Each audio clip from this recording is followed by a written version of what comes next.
เคสบายดีมื้อนี้กลับมาเรียนภาษาอังกฤษนำกันเนาะคือในบทเรียนมื้อนี้แม่นพวกเราจะเรียนเกี่ยวกับ and และคือมีวิธีการใช้ and และต่างกันใดแล้วก็ and และเฮาใช้เมื่อใดโอเคคือ and และก็ยังนอนอยู่ใน topic หรือว่าในหัวข้อของ noun and determiner คำนามและตัวบ่งบอกโอเคนิยามของพวกนิยามวิธีการใช้ and และมีคือ we use and let's say we use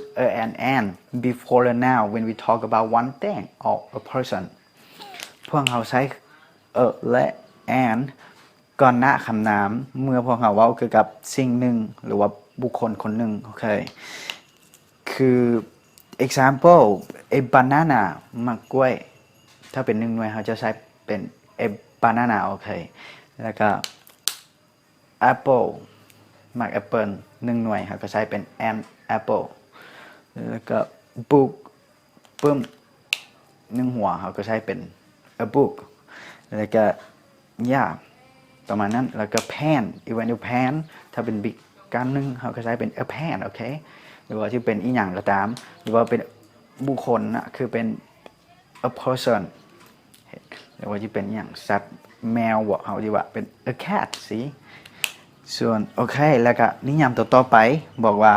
we use a before consonant sound โอเค consonant คือพยัญชนะฉะนั้นนิยามตัวนี้บอกว่าพวกเราใช้ก่อนหน้าคำนามที่มีเสียงพยัญชนะโอเคที่มีเสียงพยัญชนะหรือว่าขึ้นต้นโดยพยัญชนะโอเคคือพวก bicycle อย่างพวกนี้หรือว่า big orange cat อย่างพวกนี้มันก็ขึ้นต้นโดยพยัญชนะโอเคดังนั้นพวกเราก็เลยใช้คือ a bicycle a big orange a cat ประมาณนี้หรือว่า a pen a dog a boy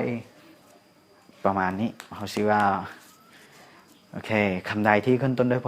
พยัญชนะเขาจะใช้เป็นทั้งหมดเลยโอเคส่วนนิยามต่อไปคือวิธีการใช้ and จะต่างกับน้อยนึงโอเคคือ how do we use and we use and before vowel sound โอเคมันบอกว่าพวกเขาใช้ and เมื่อพวกเขาใช้ and ตอนหน้าคำนามที่มีเสียงเป็นพยัญชนะเป็นสระโอเคเป็นสระคือสระในภาษาอังกฤษเราจะมี UC 5ตัวคือ A E I O U A E I O U โอเคซึ่งบอกว่าซึ่งความหมายของมันคือถ้าคำนามคำใดที่ขึ้นต้นด้วยพวก A E I O U อย่างพวกนี้เราจะใช้ and โอเคเพราะเราจะบ่ใช้คือ an apple เห็นบ่ apple มา apple หนึ่งหน่วยมันขึ้นต้นด้วย A เราก็เลยใช้เป็น and แล้วก็ orange มะเกี้ยงหนึ่งหน่วยมันขึ้นต้นด้วย O เราก็เลยใช้ and คือกัน an orange แล้วก็ an own book owned มันขึ้นต้นด้วย O ซึ่ง O นั้นเป็นสระดังนั้นเราก็เลยใช้ an own book โอเคแล้วก็พวกเราจะมาเรียนรู้เกี่ยวกับการใช้ and และก็ the แตกต่างกันไหนเนาะคือนิยามของมันบอกว่า we use and with a singular noun when we talk about a thing but it is not clear which thing we mean มันบอกว่าพวกเราใช้และ and กับคำนามจำนวนน้อยเมื่อพวกเราเว้าเกี่ยวกับสิ่งใดหนึ่งที่บ่ชัดเจนพวกเราเว้าเกี่ยวกับสิ่งใดหนึ่งแต่บ่ชัดเจนว่าพวกเราหมายถึงสิ่งใดแท้แบบตัวอย่างคือแบบ a book is on the table it is not clear which table a book is on the table โอเคคือปึ้ม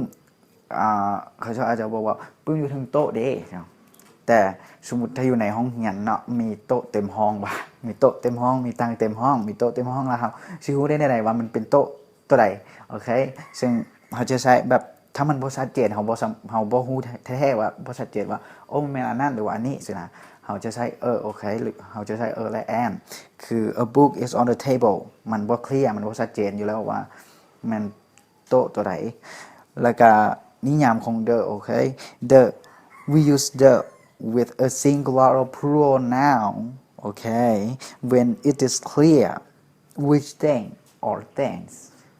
things คือมันบอกว่าพวกเราใช้ the กับทาง singular และกับ pronoun โอเคได้ทางสองเลยทางคำนามจำนวนน้อยแล้วก็ทางคำนามจำนวนหลายซึ่งเมื่อพวกเราเว้าเกี่ยวกับสิ่งที่มันชัดเจนมันเคลียร์เนาะซึ่งพวกเราฮู้ว่าพวกเราเว้าถึงตัวใดแท้สมมุติ I see the boy walking to school โอเคค่อยเห็นเด็กชายย่างไปโรงเรียนค่อยเห็นคือกรณีนี้เฮาหมายความว่าแบบเฮาฮู้อยู่แล้วว่าเด็กชายคนนั้นเป็นคนใดคือค่อยเห็นเด็กชายย่างกำลังย่างไปโรงเรียนเนาะเขาจะบอกว่า I see the boy I see the boy the boy มันเจาะจงไปเลยว่าเป็นคนนั้นหรือคนนี้ซึ่งมันมีความหมายว่าชัดเจนว่ามันมีความหมายว่าเฮาฮู้และว่าชัดเจนอยู่แล้วว่ามันเป็นคนนี้หรือว่าคนนั้นโอเคซึ่งถ้าชัดเจนง่ายๆเอาง่ายๆคือถ้าบ่ชัดเจนคือเฮาจะใช้ and และแต่ถ้าชัดเจนหรือว่าฮู้ว่าเป็นอันใดแท้เขาจะใช้ the โอเคแล้วก็อีกอย่างหนึ่งคือ and และเขาจะบ่ใช้กับ pronoun คือคำนามจำนวนหลายแต่ the เขาสามารถใช้กับ pronoun right ได้คือพวกเขาใช้กับทั้งสองคือทาง singular แล้วก็ pronoun โอเค the เราสามารถใช้ได้ทั้งสองคือจะเป็นจำนวนน้อยคือ a bicycle แล้วจะ no the bicycle เป็นจำนวนน้อยหรือว่าจะเป็น the bicycles เป็นจำนวนหลายก็ได้โอเคและคลิปวิดีโอนี้ก็จบลงเพียงเท่านี้นะก็ขอบใจที่รับชมวิดีโอของข้าพเจ้า thank you